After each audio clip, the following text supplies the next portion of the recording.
Hello, everyone. Welcome to the Richest Men in Town podcast. I'm Mike Freeman, and along with my good friend and co-host Tyler Gould, we're excited to welcome you to our little podcast project. Tyler and I are just a couple of middle-aged husbands and dads driven to live our best lives. We want to be better every day, so here we'll be sitting down with great people. Not famous people, but great people that we admire, to learn their secret to living the rich life. Probably not the rich life you're thinking of.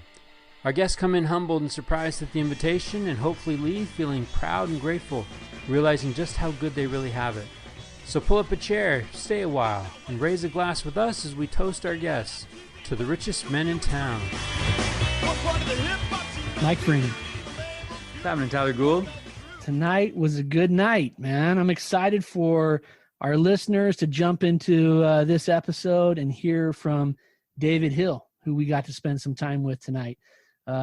Great guy, just a passionate guy, and just exudes love. I was impressed with him. First time I've really spent any amount of time with him. I know that you've known him for a little while, but a powerful guy. Tell me your thoughts on the time that we spent with David Hill. You know, a couple of times, I love every episode. I love every guest. A couple of times we have an opportunity for our work to line up with someone else's work, where we might be able to get behind what a guy does. And I am 100% behind the work that David Hill does. David Hill works with children. He works with schools. He works with the heart. He's got a business called Heartsmart, and he's developed social emotional curriculum, specifically trying to help kids cope with things, right? Cope with things that we all need help. Honestly, as a grown man, I'm listening to some of the things David Hill shares with us tonight. I'm like, I need that. Forget what you're doing with kids. I need that, right? And man, he just exudes love, and the heart is an important thing in his life. I mean, I think he gives us a lot of lessons. One of them is, as he looks at the choices he makes in life, he thinks, what's that going to do to my heart? Yeah. Is that going to harden it? Is that going to keep it soft? And he always tries to go with those things that are going to keep his heart soft. Yeah, it was an awesome time tonight. The things that he shared about his time growing up and his experience with his parents and the love that they showed him. I think he said tonight that he always knew that he was loved deeply at home, and you can see that he's pushing that or paying that forward to those people he comes in contact with. I mean, obviously his own family, but he is committed to helping people, and in particular helping children build that ability to love and be loved. Yeah, and we have the luxury of time to kind of lift up the hood and figure out why, right? Why David Hill is driven to do the work that he does. And he shares with us some powerful things, some hard things that taught him the importance of things like a growth mindset. And man, just that, can you imagine, we talk about legacy a lot. Can you imagine if your kids said that about you? Yeah. Right? That's like it. that they felt like they were loved, and that they were loved deeply by parents. I mean, I think that he is honoring their work. He's honoring the things that they have done to pour into him each and every day, right? Almost like a living testimony, and almost like, hey, God, I'm grateful for the love that I've been given, and I'm going to spend every ounce of everything I got to give it out to other people. Yeah, I mean, powerful stuff. I mean, one of the things that David said tonight was vulnerability is the cornerstone of friendship. And he shared a lot of stuff tonight, and I feel like David Hill is a friend, and I think that our listeners listening to David Hill through their AirPods or their earbuds are going to feel like David Hill is their friend, because he shares some things tonight that connect people, and that's what we want, right? We're going through stuff, and I think that it's wrong for us to ignore the fact that we're going through stuff. Absolutely. That these days and weeks have turned into months. They're not easy. And every once in a while, I think it's important for us to assess any damage if we've taken on damage as a result of these things, and that heart is starting to harden up and we're starting to lose hope, that's a dangerous game. And we just can't afford to play that. Right. And it's on us, number one, for us to check ourselves, but for us to care about other people and for us to reach out. And the great thing about this episode is David lets us in on resources that are available for anyone.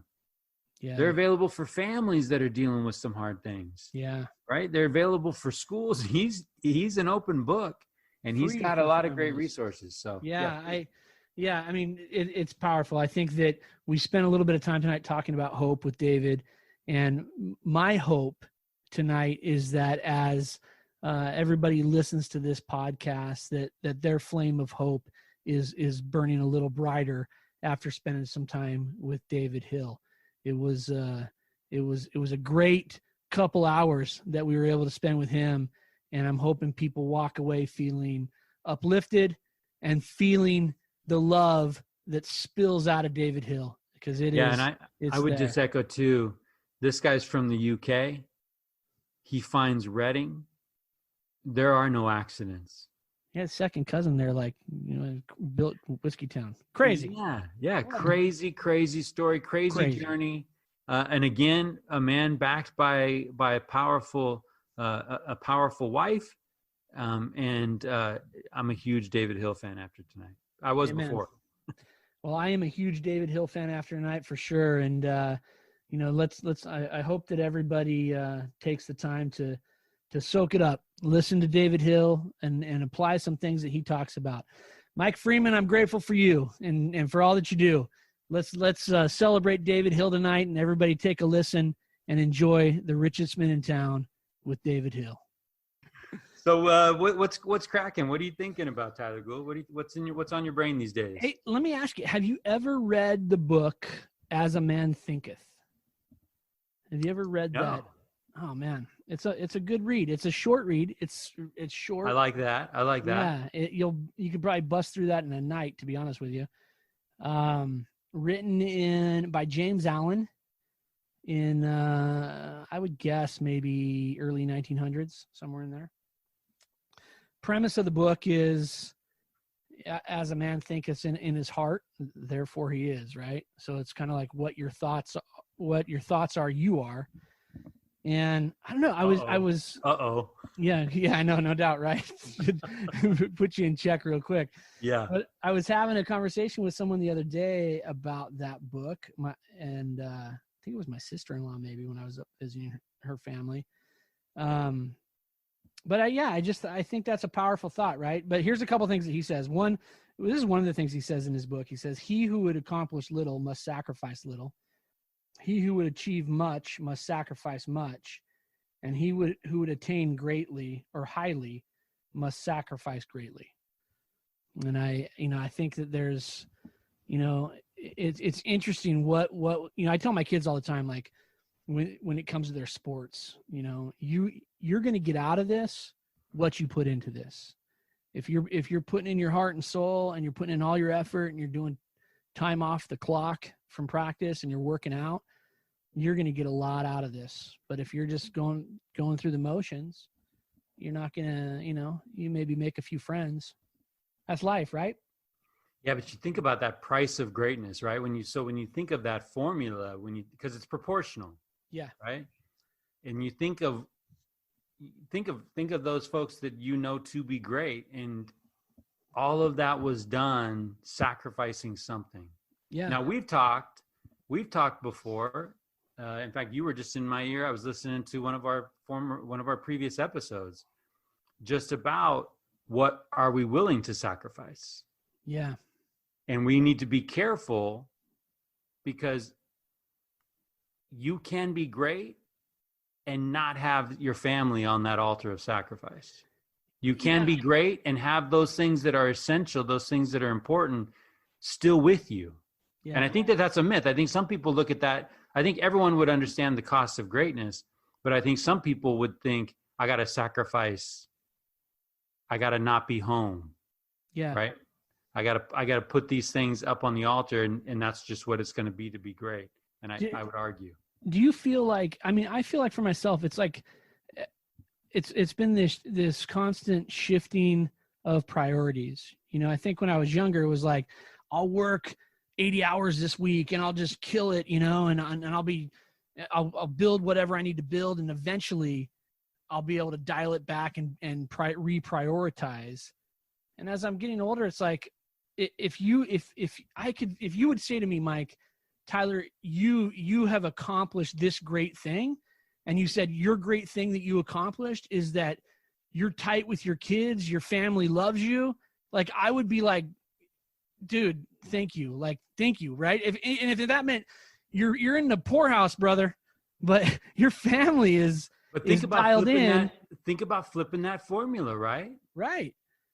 If you came to someone and said, hey, would you like to go down as a great dad, or would you like to go down as a great CEO?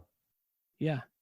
And people make that transaction all the time, right? Because if you think about it, to be the great dad, to follow that formula, you would have to sacrifice. You would have to say no at work so that you can be at home. Yeah. And think about this, right? In the book of the history of our lives, right? And we look at legacy, though the person who sacrificed all to become the great CEO is great for a season, right? The person who sacrifices all to become a great father and husband is great for generations. I mean, I feel like there's this trade-off, right? And think about that, because the CEO is going to be replaced. Absolutely. The great dad is going to raise great kids who are going to want to emulate, and it lives on, right? Right. It lives on for generations. Yeah. So Dave speaking Hill. of great dads, right? Yeah. Hey. Dave Hill, welcome to the richest man in town. How are you, brother? I was loving that conversation. Sorry to interrupt. I've just to say I've got a little notice on my desk that says "Best Dad Ever." So it's slightly obnoxious, but it was brought by my kids. Yeah, well, you know what? That can't be true. That can't be true, because I have a bracelet that says "Best Dad Ever." So, and I actually have a mug, so I don't know where that. You're joking! I can't believe this is a terrible start to the evening. My dreams are shattered. All right. Well, let me get into this really quick, Dave. Right now, we were talking about California, and you're new to California. We were just talking about how this landscape out here now is just perpetual wildfires. Yeah. And our hearts are going out to people that are impacted by 2.5 million acres have gone up in California just this summer. In Oregon as well. I mean, I'll throw that out there too. Our thoughts are going out to folks that are impacted on the West Coast. But we talked about heroes. Did you have a hero growing up? I mean, just to say on that with the fires, it's so strange coming from England, because I came from England, as you might be able to tell from the accent, but I'm used to that kind of landscape of just grey. I just keep thinking it's cloud, and then I go outside and I go, wow, who's smoking a whole lot of cigarettes? And then I realize, oh no, this is California. It's a bit different. Yeah, you wake up and you look outside and you think you're going to need a sweatshirt today, right? Yeah, and exactly. It's just messing with you. I can't get to it. Yeah, did I have a hero? I have had a few heroes in my time. I had this funny thing where about a week ago I was reminded of this. I don't know if it made it over here, but there was this cartoon series called Dogtanian. Did that make it over here? D'Artagnan. How do I know that name? Dogtanian and the Three Musketeers. It was. I mean, I should not be leading with that. Please, continue. We're picking up a whole new segment of listeners. But I was just reminded, the theme tune of it came into my head, and as a 7 or 8 year old, I remember I just loved it. He was a kind of a sensitive, not amazingly impressive hero, which I just identified with, and for some reason, that theme tune was in my head last week, and I said to my wife, hey, do you remember Dogtanian? And she was like, trust you to start singing the theme song to Dogtanian. Yeah, so I can't imagine anyone else has ever said that Dogtanian's a hero, but yeah, there you go. I'll put him up. No, we over here on this side of the pond, we had guys like Teenage Mutant Ninja Turtles and you know, G.I. and Joe? G.I. Joe, yeah. Right, maybe something like that. G.I. Joe. I think I went through a Ralph Macchio Karate Kid, right? Wanted to be Karate Kid. We've mentioned I just watched Rocky. that the other night. Yeah. Yeah, we all that stuff made it over. I mean, we were in the UK. We were just brought up on all this amazing stuff like the A-Team and Knight Rider and Dukes of Hazzard and all this kind of stuff. I mean, I'm living my dream. I was brought up in Scotland, and I had this map of the world as my kind of my cover for we call it a duvet cover. I guess what you call a comforter for bed. And every night I'd lie as a 10-year-old, lie looking at the map of the world, dreaming of where's warm in the world that speaks English, where I could go and live. And I'd always end up looking at California. So it's a dream for me to be living here in the place where all these great TV shows were made. Oh man, I'm excited to have you. I'm excited to have you on our program, and I'm excited to have you in California. Our paths crossed. Dave was actually just coming to Redding, California, and was doing some amazing things with social emotional learning, and just looking at the emotional health of kids. And he shared maybe 10 minutes. I heard this guy speak, and it was like done. I think I even raised my hand after he was done and said, you know what? I would fill a gym of people to hear what you just shared. I thought what you had to share was so valuable and so needed. And that wasn't that long ago. And the need has only increased. So I knew a little bit about you then, and I've gotten to know you a little bit more. And I just love the way you're living your life. And that's why we've invited you to be here tonight. When I reach out to you and say, hey, Dave, I got this podcast called The Richest Men in Town, and I want you to be on it. What ran through your head? Be honest. Oh, I don't know if people know this, but I remember that when you raised your hand, I remember meeting you, and that, Mike, you were a man that I just know the whole room was listening to what you say. You were a man that had a lot of favor, and people leaned into what you were saying. I knew that you were a special man right there. So when you invited me into that and you told me you were doing a podcast, I thought, oh, of course he is. That doesn't surprise me. And I was just so honored, so delighted to be a part of it. And I have a major confession here. I've not seen the movie from which that famous line. Hey, that's okay, because the holiday season is coming up on us. Yeah. In fact, I watched the news today, and they were talking about how retailers are starting to release holiday merchandise right now. Is that crazy? Wow. Crazy. Wow, really? Gosh. So we will definitely connect you with that movie, because you speak of, we talked about heroes. George Bailey was right there for me. How dorky is that? I don't know. I don't care. Right? Not George Bailey. George Bailey.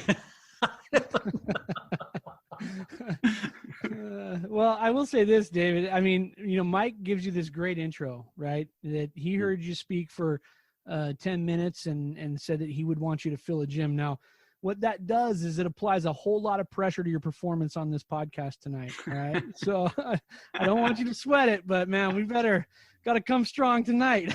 I've started in the depths, haven't I? I've got a long way to climb now. I get it. Can we get into it, David, a little bit? Yeah. If you and I had a couple of minutes and I needed to know who you were, who's David Hill? I've got this little strapline. I probably used it when I did that 10 minutes. So I say so my name's Dave. I've got one wife, because that's enough, and two little girls, 10 and 9. And I've created a program, a social emotional learning program called Heartsmart, which in California you call Heartsmart. Make it sound so much better. Wow, that was great. Or maybe that was Texas. I don't know. No, that was wonderful. That's not quite 2 minutes, but I think primarily a husband and father, and Heartsmart's a program which has really come out of what we've learned as a family together, really, and it's a lot of it's come from the conversation, especially with my wife and I, and it's so we came from the UK 2 years ago. We weren't sure if we were going to live here. We just thought we'd just trial it for a bit, and we fell in love with it. And it's been a crazy year now, these last few months, hasn't it? But it's we fall in love with it, and since found out that this is crazy, that we found out a few months ago that my great uncle moved from London, UK, to Reading, California, which is a tiny little town. and he had a son who built, so that'd be my second cousin, twice removed, who built this lake called Whiskeytown Lake, which is where everyone in Reading goes in summer. And there's even a little monument to Claire Ashford Hill. So I kind of feel like I was always supposed to be here, you know? That's pretty incredible. That's pretty incredible. I mean, let's put that in perspective, right? UK to Reading, population 100,000 maybe. Yeah, right. I mean, back then area. Yeah, it's tiny, and it's the wrong side for the UK too. It's you have to really want to get here, don't you? It's long. Yeah. It's still like that. I drive up there to visit my parents. It's like 12 hours. I'm like, what is happening, man? I'm on the other side of the world. Well, so what brings you from the UK? Well, we came besides childhood dreams, looking at a duvet cover, right? Yeah.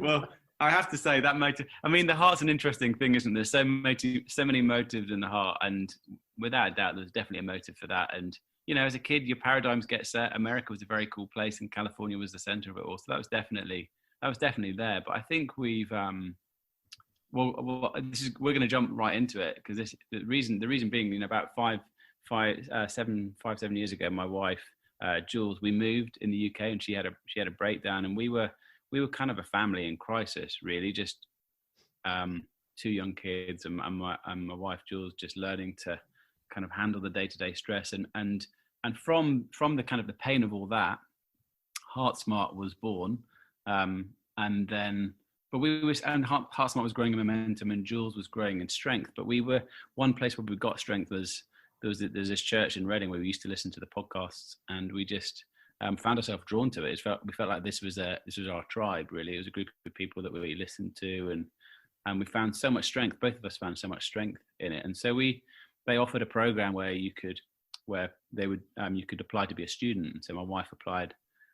You know, it felt like a very odd decision. In the UK, I said, you know, I was praying, and I just felt that idea dropped into my head. You know, offer Jules this opportunity to be able to be a student and just to go a little bit deeper into this place where she's been listening to all these podcasts and found so much strength from. And we felt like we were in a stronger place to be able to do that. And when we started talking about it, Jules and I, we were crying, and we were like, oh wow, I think this is more than just an idea. It feels like the right thing. And all my friends, and not all my friends, but some friends who perhaps didn't know the exact ins and outs of the journey we've been going on as a family, they were like, wow, your business is quite young. It might not be the best time to go. But what I knew is that, you know, that parable about if you want to go fast, go alone. If you want to go far, go together. And I just thought I could grow a big business here in the UK, and that would be my dream. But I just knew we needed a step change as a family, really, to really thrive. I was already being to travel around the UK a lot, getting the business going. So I felt like it was right to put the business on the kind of the back burner, although it was young, and we moved over here for that. And then in doing that, I became kind of primary carer. Jules was a student, and I just offered my time just at a local school down the road, and I couldn't stop myself from doing a little bit of Heartsmart stuff. And then they happened to tell Shasta County, and then that was when I met Mike. And then before we knew it, we ended up starting a business here in the US to be able to deliver all the stuff we're doing there.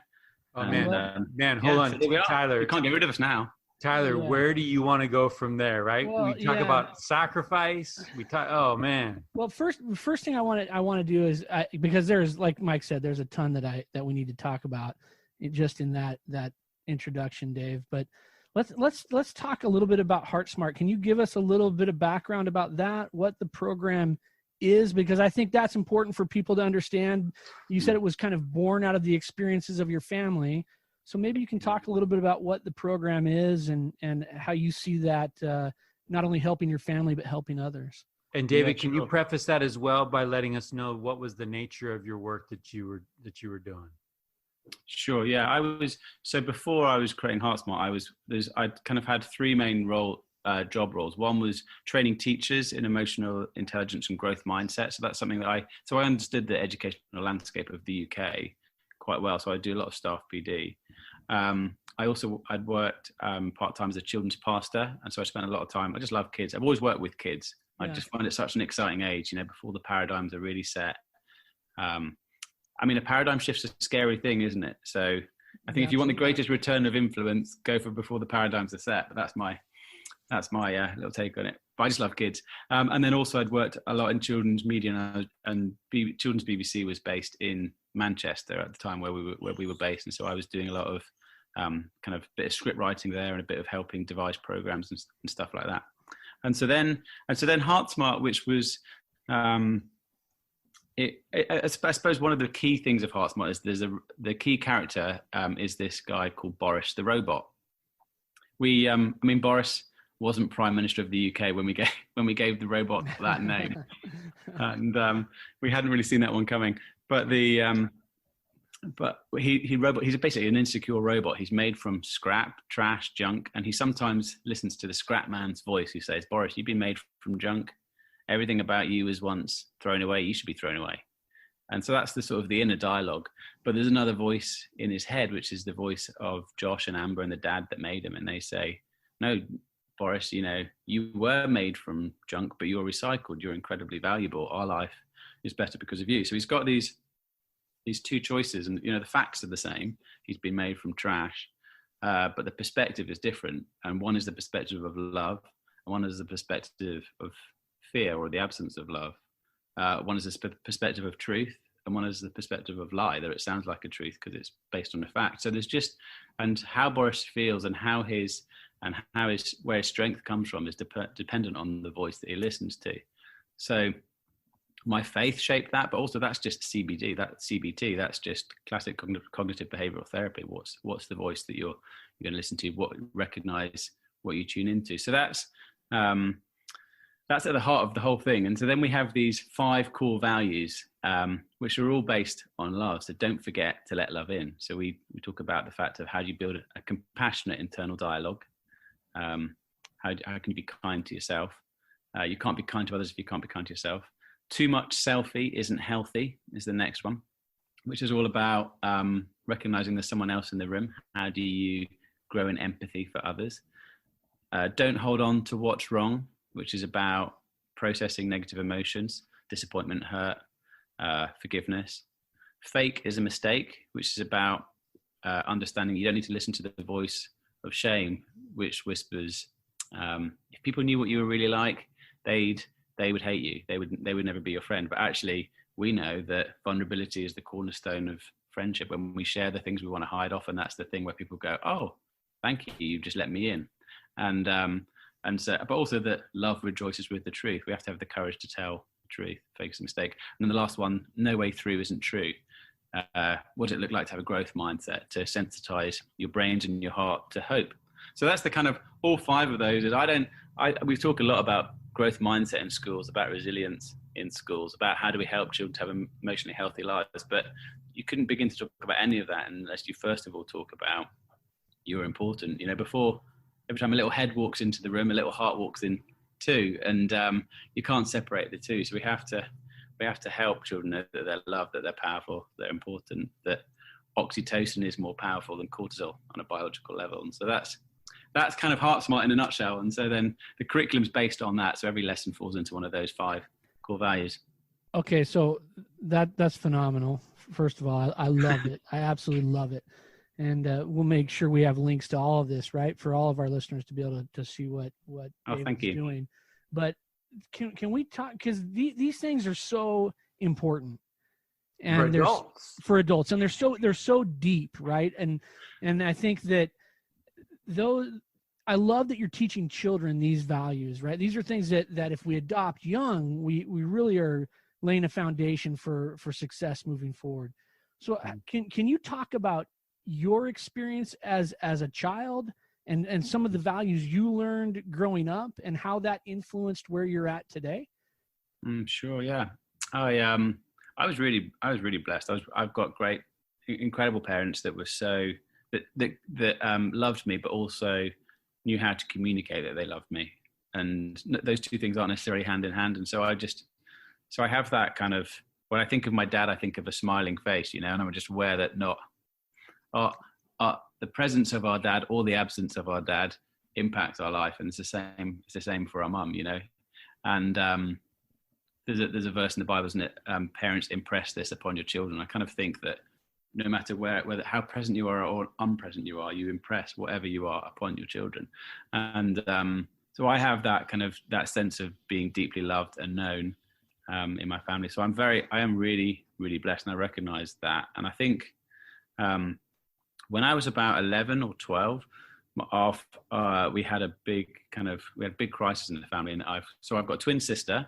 So she's I always say she came out first and got all the brains. She's super bright. She went to Oxford and did a PhD and worked for the United Nations, World Bank, and all that kind of crazy stuff. Wow. And so she's fiercely intelligent. And so I just thought, wow, I'm really dumb. I had no idea, because she loved a good debate around the meal table. I didn't understand what the normal standard was for intelligence, So that was. Yeah.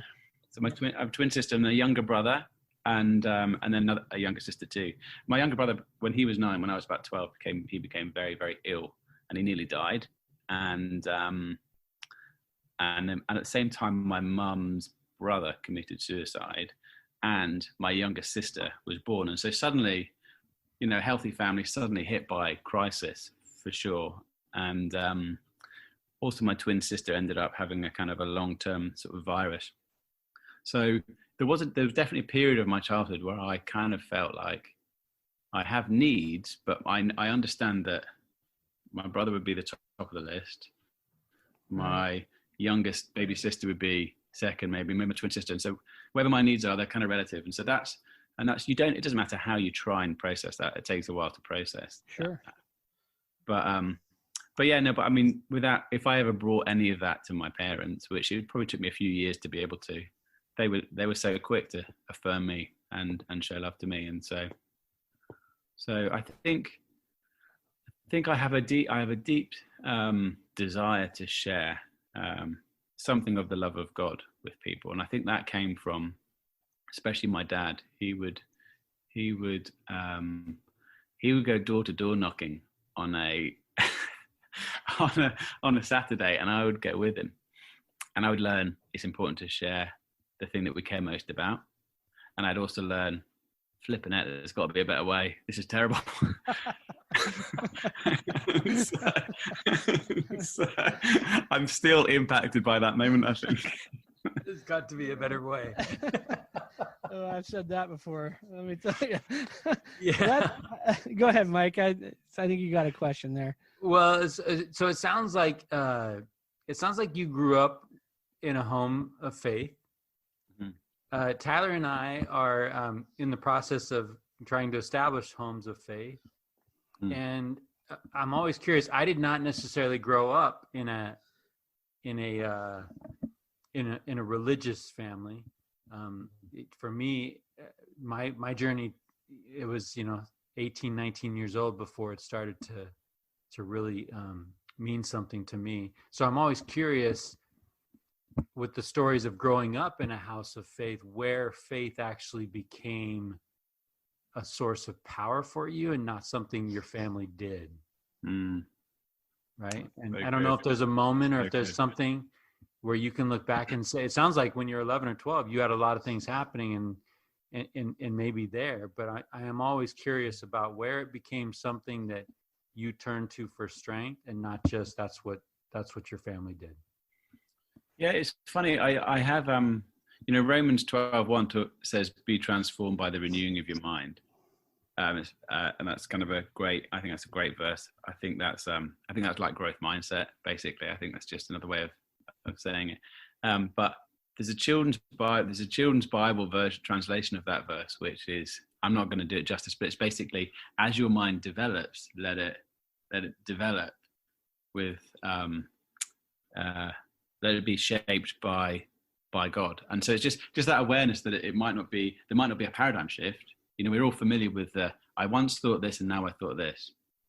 That's the kind of thing. And I think I've had loads of paradigm shifts, but with regards to kind of, is God real? Is he personable? Is he involved in my life? They've always been there. And I remember a 7-year-old, as a kind of 7 or 8 year old, probably about the same time I was watching Doctrine, I would I would sit down and next to the kind of the sofa, and there was a big record player. Do you remember those? Yeah. And Oh yeah. and I would kind of squeeze in between the two, and I would listen to this like there's this kids record I used to listen to, and it was one of the tracks on there was really tender, and I remember listening to that, sitting down there and crying to it now and again. And so that was a very real moment of encountering God, and just aware that He loved me then. And I remember someone at church once, when I was probably about 12 or 13, saying to me, "Hey, God sees you." I kind of just speaking right into that thing of, are my needs important? Just the fact that God sees you, that He knows you, that He loves you, that He's proud of you. And that was a very significant moment for me. So there's been some significant moments along the way. I think we were definitely a bit of a family in crisis a bit at times. I mean, we're a very solid family, so that perhaps sets the wrong image in people's mind, but there was just tough stuff that we were going through. And then at university, when I went to university, I kind of probably studied, we study a thing called A levels when you're about 16, 17, 18. And I studied full science, biology, chemistry, physics, which was not a brilliant choice on my behalf, probably. And and then I just thought, I don't know what to do from here. I'll do some further education. And so I went to this great university and studied biology. But I remember not really enjoying it. But that for me was just, my dad used to say I got a first class in socializing and a second in biology. that was the truth. So I was just I had a great time. But I think even, and I made some decisions I regretted in that time. But even in that time, I'd be like, I would say, "Sorry, Lord," or "Look away now, Lord." and there was definitely a bit of a really coming to my own sense of, I fully give my life to this. There's nothing else I want, when I was probably about 20, 21. But it'd always been there. Yeah. Yeah. Are your parents still alive? Yeah. So you're a long ways away from them. How do you honor them today? Oh, that's such a good question, because they would love me close. And so honor and they would probably love their grandkids close. Yeah, that's true. You're expendable. They probably want those grandchildren close. Yeah, that's right. What do they say? Grandkids are the reward for not killing your own kids, or something like that. Sorry, I didn't mean to cut you off there. How do you honor them? Yeah, I think I chat with them every Saturday morning for about an hour, and we go back frequently. Though we didn't go back this summer because of the classic standard reason everyone's giving these days, COVID. But we just didn't want to quarantine for 2 weeks either side. So we'll go back at Christmas. They lived very brave kind of life. They showed what it was like to leave family and not, what was modeled to me was not necessarily that your grandparents would be around the corner, that actually, their grandparents were the other side of the UK. And I know that's just like a day's trip for you Americans, but it seems like a big deal on British roads. But I think I would honor them by keeping that connection, but then also by bravely going forward with what's in my heart, with what they know the Lord's put in my heart. Yeah, it's interesting. I'm listening to you talk about these Heartsmart and sort of these 5 principles, right, that you share, and then you talk about your experience with your own parents and your family in crisis, which we should define family in crisis as just family, right? Because that's normal. That's everyone's state, right? So I think that you talking about those experiences and your parents' influence. I mean, I just see that, and then I hear you talk about your own family, and when Mike asked the question, how do you honor them? I feel like just play back this clip to your parents, because what you say, and I don't know your parents. They're a little ways away, but they did right with you, and I feel like you're certainly doing right by them by the way that you're reaching out to others. And I think that's it, right? At the end of the day, we want, whether we're consciously pursuing it or not, legacy is important. And whether we're looking for our name on a plaque, or we're looking for the words that we can share written on the hearts of the people that we can impact, legacy is the same, right? And I think about, I'm just listening to you and I think, man, your parents' legacy, this Heartsmart thing is as much your parents as it is anything else, right? It's the church that they and Heartsmart is it's truth. It's Amen. True principles. Amen. It's the gospel of Jesus Christ, right? Right there, manifest for everyone to see. But the beautiful thing about it is, so many times we get people, David, on this show, and we ask questions like, "What have you learned from life the hard way?" And you've kind of let us in on that already. As you look back on and everybody goes through.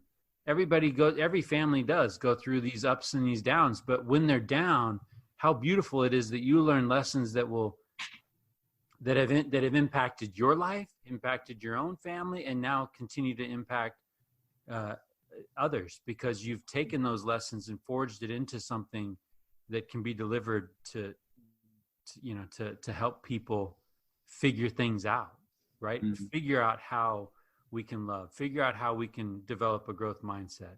And I just know, I've said this quote before, but a man who's filled with the love of God is not content with blessing his own family. He will travel the world, right? And he will go and he will do anything he can, everything he can to share that love. And I think that in today's world, there's a huge need to share that love. So I commend you for the work that you are doing. Oh, thank you. It's I love that quote. I've not heard that before. And that's it's funny because it is a tension, because I kind of know it would almost bless them nothing more than to be close by. So, and yeah, I know that they're happy with, I know that they're blessed because of what I'm doing too. But it's funny, it's just tension, isn't it? You can't, honor isn't always the same as just doing exactly what the person wants, is it? And that takes courage to figure that out, I think. Yeah, but Dave, go back to university Dave in your mind, right? 18, 19, 20 years old. Are you living the life that kid was dreaming about? No, that's right. What would you tell that kid if you could? Great. Yeah, it's funny. What would I tell that kid? I would say to not scoff at the dreams that were always there. Probably there was those dreams were there. I mean, California was part of it, but I was transfixed by it was in the UK they call it the golden era of TV. Though I wonder if every kid calls their generation of TV the golden era of TV. Though I can't believe what kids watch today on YouTube. I would not call today the golden era. No, that is not the golden era. But I don't know. Keeping up with the Kardashians. I was just going to drop Kardashians, dude. I mean, come on. That is golden. It's done. So maybe things are getting a little more golden. I don't know. I guess so. Yeah, I just was transfixed by that kind of. We only had 4 channels in the UK. I remember the 5th channel coming out. I couldn't believe the choice that was available. But it was, I was transfixed by that idea that you could, I just loved it. I just loved I loved the live dimension. I loved the bits that were the links in between the shows was my favorite. And just that idea of I get to see a person here. So I always dreamed of, would I do that? Or that's definitely what took me to London. That's definitely what took me to BBC. But I think somewhere along the lines, I kind of lost that dream. And, but I guess it's funny. I kind of attached purpose to it rather than just, which would be sharing the love of God. But there was just this. Even as a little kid, I would dream about that. So I'd probably say something like that. I'd probably say that. I bet I did. I bet I've heard this message plenty of times as a kid about perseverance, the value of perseverance. No one wants to hear that message. Everyone wants to hear the message of not success. A fun message. No. Tell me about success. To the end. Yeah. Tell me about get rich quick, stay skinny. Yeah, that's right. Yeah. I don't want to hear that perseverance word again, but that's the thing. I think what am I good at? I think I'm good at one thing, persevering. I don't think I'm good at that much else, but I'm good at the carrying on. Some people are just born great at stuff, aren't they? I think I'm born pretty average at most things, except I can persevere, and that's great, isn't it? I'll take that. That's a big deal. And first of all, I would argue your point that you're not very good at anything. But I will say, perseverance. On that perseverance, Tyler. Yeah. So in our pre-show call, Dave, you recently had a setback. I did. Professionally, right? Yeah. So you've got a studio. You're producing content with Boris, and you have a break-in. Yeah. And they take the equipment, but really what hurts is they take the hours of content that you'd recorded on a hard drive. I just got to say, your attitude when you shared that story with us on our pre-show call, and you spun it by saying, that's okay, it gives us an opportunity to re-record some things that maybe we can do better. That was great. Yeah. Like, who's that guy? How do you find that attitude? And are you saying that with a straight face, right? I really appreciated that.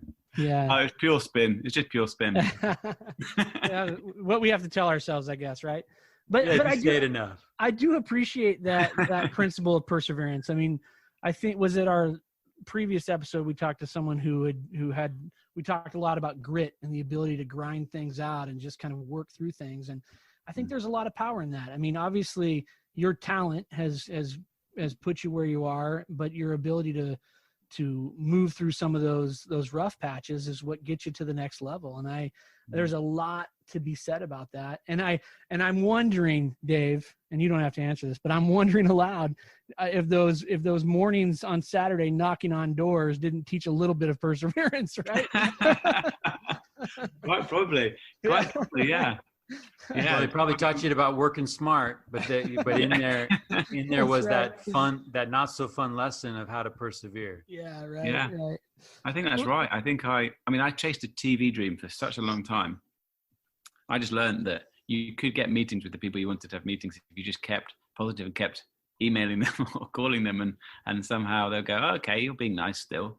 Why not? Yeah. It'll be easier than saying no to another email. I don't know, but it definitely taught me something. So after university, can you talk a little bit about your wife and how you met her and your journey together early on? Yeah, so I left. I got a biology degree, and then I went straight into acting, which was not the normal progression. I heard that you get a biology degree, you go to acting. It makes perfect sense, right? Everyone's like acting biog was I trained at this acting college and this drama college, and mine was Dave studied animal biology at Birmingham University.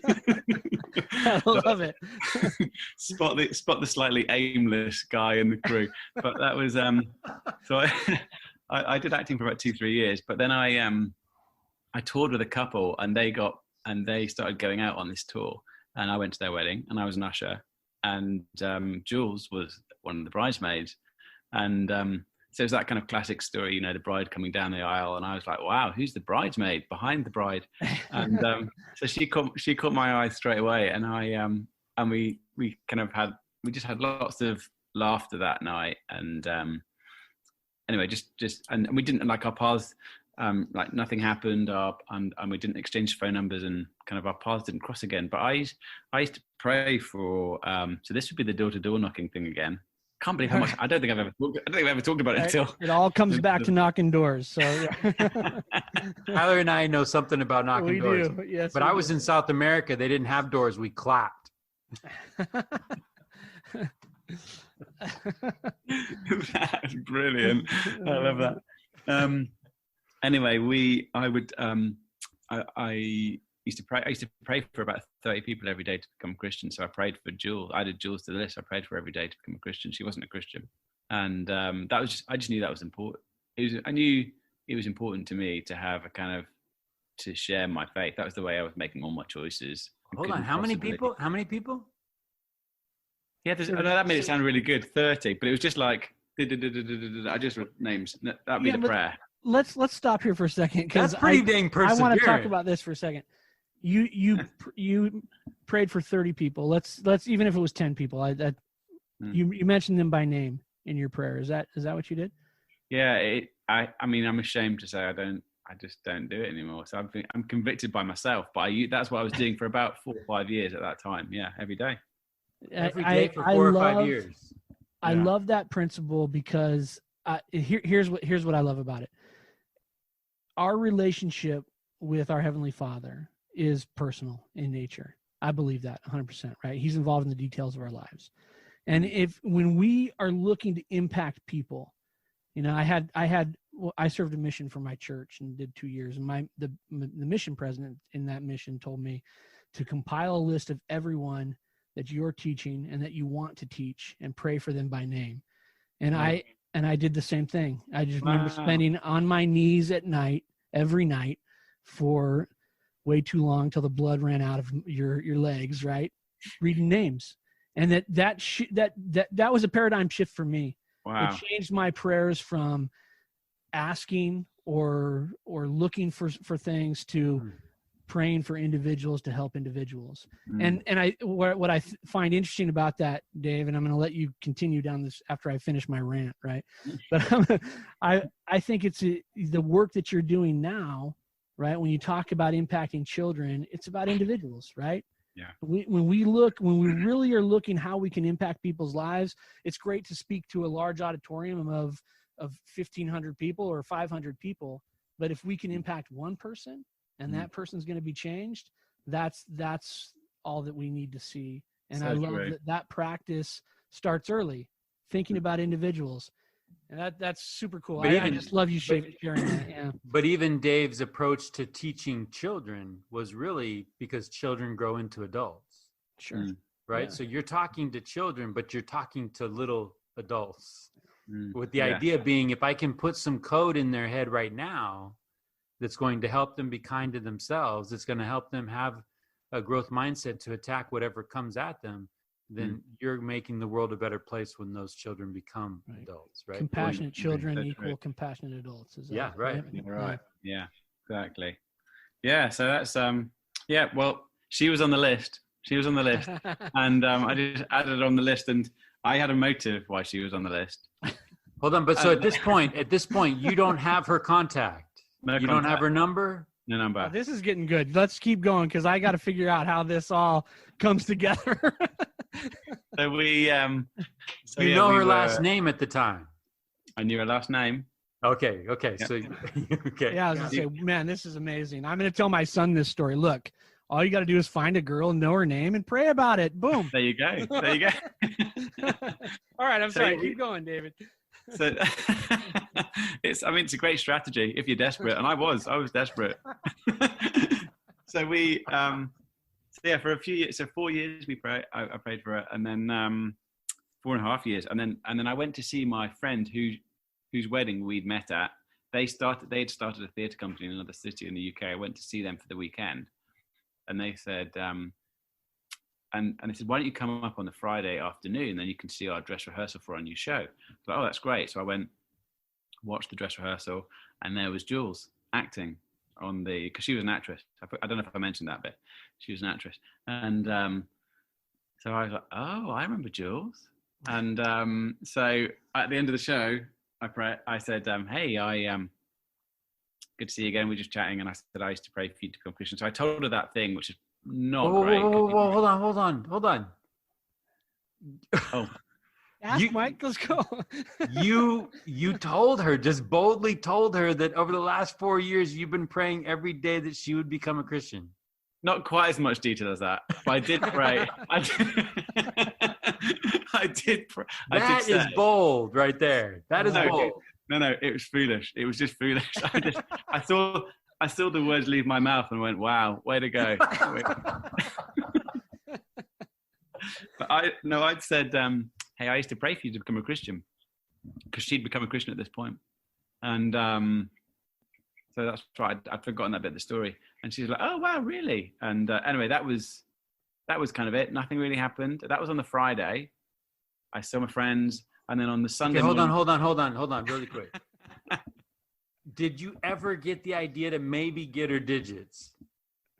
Maybe get her phone number so that you don't lose contact with this girl? So funny. I guess I know that I could have got her number at any time from my friend. Okay, got it. And I was just aware of I'm always a bit of a man in a hurry. Let's try and make things happen. And I'm aware that sometimes that doesn't always work out great. So I just thought, let's just see, and just I don't know what I was thinking, because I do like to cut to the chase. I was never the guy that liked flirting. I was always like, so are we an item, or what's happening? So anyway, I was that was on the Sunday. I drove down to London, where I was living. I went for lunch with some friends, and I had a friend, and so he was a mentor figure to me, this guy, and he said he always said, so Dave, how's the love life? And I said, well, nothing really. He always asked me that, and he said, oh, nothing really is something maybe. And he somehow got out of me. That's a very generous spin. Yeah, I like it, man. Nothing really is something maybe. That's a glasses half full kind of guy. I like it. So he somehow got out of me that, well, there was this girl I met at a wedding. I prayed for every day. She's become a Christian. I saw her again, and he's like, whoa, that mate, you've got to take her out. You've got to take her out. And I was like, well, I haven't even got her number. And this is the weird thing. There was someone at the meal table who was also a friend, and she said, hang on, are you talking about Julie Abbott? And I said, yeah. And she said, I've got a number. Here you go. And so she gave me at the table. At the table, yeah. It was just a random thing. And I was like, oh, well, here we go then. No excuse. So I sent her a text, and 4 months later, we were engaged. Wow, that's amazing. That is that's a great story. That's a great story. It's nice telling it again. It's been a while. It's been 15 years now. Yeah, all right. Well, congratulations on 15 years. Thank you. That's a great thing too. So hold on. I got to share this. I got to share this go quote, right? Yeah. So just listening to Dave, I had lunch with a friend today, almost like a kind of a kid off to college support group. Shout out to The Habit, great burger, great friend, great conversation. Great burger. But afterwards, he sends me this text, right? Friendship and encouragement is truly appreciated. Check this out. And he gives this quote: you go nowhere by accident. Wherever you go, God is sending you there. Wherever you are, God has put you there. He has a purpose in your being there. Right? He has something he wants to do through you wherever you are. Believe this and go in his grace and love and power. So when I hear you just happen to be at a dress rehearsal, and then you just happen to be at lunch with a friend with someone who just happens to have the girl of your dreams phone number, right? We go nowhere by accident, brother. That's just happen to be praying for that girl every night. That's a cool story. Yeah. That is great. So you're married now. You've been married for 15 years. What's that journey been like, and how has faith played a part in your relationship? We're well, she's hilarious, just to say. So she's got such a great sense of humor, and so there's been so much. I can back that up. Tyler. The real light bulb. I need David on my show. I ran into David and Jules at the grocery store on a date night on my side of town. And as my wife and I walked away, it was like, man, those are some really cool people.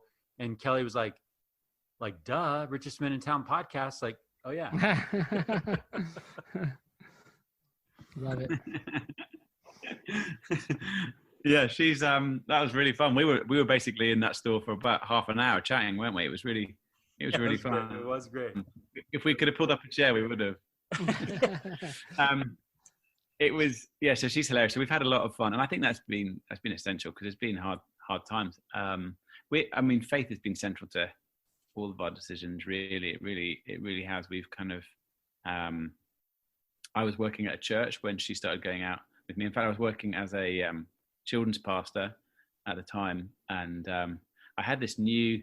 I used to have a little Vespa scooter, and I used to scoot around in this little suburb of London. And then one time these youths, I was running this. I'd helped start this big kids holiday club in this suburb. And the night before that happened, some youths picked up my Vespa and put it in a big kind of, basically on a bonfire, and set fire to it.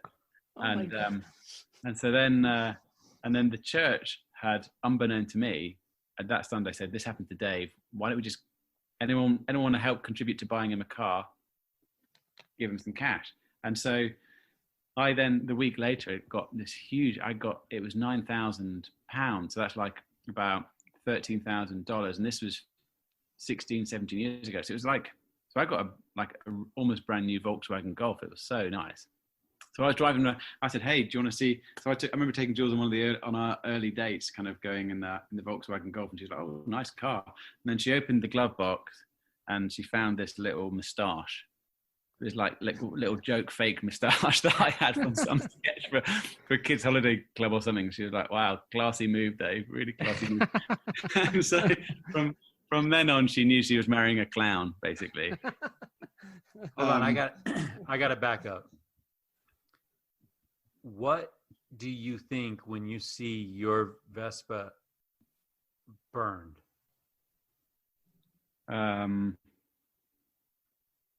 I was gutted. I love that thing. Despite Vespa in the UK climate is not quite as nice as Vespa in the US climate, I was gutted, and I honestly, there was definitely part of me that thought, I think we're doing something good on the kids holiday club thing, because that just seems so weird that would happen the night before we were about to launch this kids holiday club. And maybe that was reading a bit too much into it, but I just thought, you just saw that as opposition to something true and good. Yeah, definitely. And I was gutted, and then I was blown away by it. I couldn't believe it when the church, like a week later, just got this huge check. And you thought, try to lift that VW Golf onto a fire. Yeah. That ain't gonna work out. Get something with a little more weight on it. Yeah. But you know what I appreciate about that is your again, I'm not gonna call it spin, because I love that your thought was, we're probably onto something good here.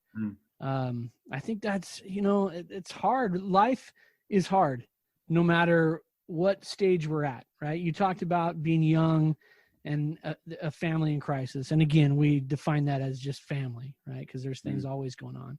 You talked about your Vespa being thrown on top of the bonfire. You talked about as when you and Jules and the kids were in the UK, and you were having a hard time as a family. And I'm looking at all those things that you've talked about, Dave, and at the end of all of those, as you tell those stories, is my family was in crisis and my parents were quick to show me love, right? They were quick to let me know that they loved me, even though, they had to give attention elsewhere at times, right? You talked about the Vespa being thrown on the fire, and you said, but I feel like we were onto something good, even though I was gutted personally, but I felt maybe that was opposition because we were on the right track. And then you talk about the crisis with your own family, having a little bit of a crisis, and then making this big decision to leave the UK and come to California and kind of start this new life, and the blessings that come from that. For Jules, having this scholarship and this opportunity with the church, and for you to be able to work with children, I feel like that's a huge lesson that I think people need to hear, because no matter what we do, we're going to get kicked in the shorts. No matter how good we live, no matter how nice we are, no matter how out of the way we go for other people, bad things are going to happen to us. And we have a choice of how we react to those things. And I just think that example is powerful. For me, it's a reminder that, hey, being able to look out the window and see the sunlight coming through the clouds, and rather than say, boy, it's going to pour rain on us, but say, man, there's that sun coming through the cloud sure looks pretty. There's a lot of power in that. So I appreciate you sharing that. Well, thanks, Tyler. I think there's I think there's often only one really good choice. No matter when you get hard things happen, it's like, well, this choice for me looks like a hard heart, so that's not a good choice. This choice for me looks like a soft heart, so that's the choice. And sometimes, how about running everything through that filter? Yeah. Right? Think about if you ran everything through the filter on what will that do to my heart. Yeah, exactly. Yeah. I think that the thought that we even make decisions without our heart being involved is such a strange idea. The heart and mind are so interlinked. We reason based on what we really deeply choose, what we choose. You know, when my second youngest was young, she would so often wake up in the night, and I would wake up and I'd have a choice. I can go and help. I can go and pick her up and be a great husband, or I can just I could go, I don't want to do that. And the minute I think I don't want to do that, I then have a rational argument, which is, why should I do it? Why doesn't Jules do it? I've got to work tomorrow. Who does she think I am? And I build this rational argument of kind of, she takes me for granted, but it all started with the choice. It all started with my heart posture. And so there's so often just one, for me, so often it's been like, there's one good choice. And here I am in California with the one good choice, living out my dreams, but it just looked like a soft heart. I think, I think I love my kids to be full. I keep looking, you can't see me. I keep looking over there in my kids' bedroom when I'm talking about them, if you're wondering why I keep looking over there. But I think I love them nothing more than to be able to be people of hope. They'd be able to carry hope. And you think, how do you train a child to hope? And rationally, I'd sort of think, okay, what do you want? I go, a bike. Ta-da, here's a bike. Okay, what else do you want? A pony. Ta-da, here's a pony. What else do you want? And I'd teach them, whatever you hope for, you get. But the Bible says, suffering, which is probably, I hope, for something that didn't happen. Suffering produces perseverance. Perseverance produces character, hope. So that idea that something didn't happen, I have pain, I'm going to still choose hope, even though it doesn't look like I can see it. I'm going to still believe there is a way for it. And as I choose that hope, I have the courage to keep persevering and keep doing it. And as I keep doing it, I end up having this momentum of choice, which is character. And then I have hope. So when there's no reason to hope, I'm able to see hope, which is actually the way that God thinks. He doesn't lose hope because he's training us to think like him. So yeah, it's that perfect brightness of hope, right? Yeah. And if you think about hope as a flame in your heart, right? And it's our job to protect that. It's our job to defend that, because when that goes out, right, effort stops. That perseverance stops. The folks that have quit, they've lost hope. Yeah. Right? They can't connect their current efforts to anything better in the future. So therefore, they stop providing that effort now. And really, that's a choice. That's a choice. When things come, we can say, how am I going to let this affect my heart? I just love, in my mind, I've got just that reference to offending God by not seeing his hand in all things. And in all things. So it's not just when the Freemans might be blessed with good fortune or something happens, but it's when crisis happens. Yeah, right? Mike, there's a quote by an author, John, by the way, and he said, and I'm going to paraphrase this, but he said, if there's a time in my life where I feel like I'm not facing trials, I feel like I need to get on my knees and ask God why he's ignoring me. Oh, wow. And I think, man, what a shift in thinking, right? That we understand that the trial is there for a purpose to propel us, impact our trajectory towards God so that we can renew that hope, right? We can grow that. Gentlemen, though, easy to say. No, it's for sure, right? Right. I can't wait for the day when I don't have to use faith and hope anymore. It's exhausting. Yeah, right. Yeah. I think I've called Mike many times and said, look, I got no more hope, right? I'm out of it, man. Easy to say. No, but I think, go ahead, David. I'm sorry. I was just going to say, I'm definitely, it's not like I've not wallowed. I've definitely wallowed. I'm kind of like, I'm just going to float downstream. I may as well give up. And then you just find yourself like, oh boy, well, I've wasted a week. I may as well just get back up again because nothing's changing and I don't know what else to do. So here I am. Do you know what I mean? So yeah. And I think that's important for people to hear because, life, and especially like we can think about right now, right? People have been shut in their homes for X number of days. We've got wildfires going on. We've got, the racial injustice things happening, and it can seem very dark and hopeless. But I think it's important. These discussions are important because my hope burns brighter and is renewed when I have these kind of discussions with people that I love and that people that are close to me. So me sitting here tonight talking about your burning Vespa on the bonfire, right? And sort of the evolution of how things come from that gives me hope. And I know, because I've seen this happen over episodes that we've recorded. People will be listening to this episode to you, and their hope will be renewed through some of the words that you say tonight. And I think it's a powerful thing, and I appreciate greatly that conversation, David. Thank you. It's great. Hey, well, Tyler, you're gonna recognize these words, and David, I'll share these with you. Therefore, dearly beloved brethren, let us cheerfully do all things that lie in our power, and then may we stand still with the utmost assurance to see the salvation of God and for his arm to be revealed. That's the game. We do everything in our power cheerfully, and we let him be God.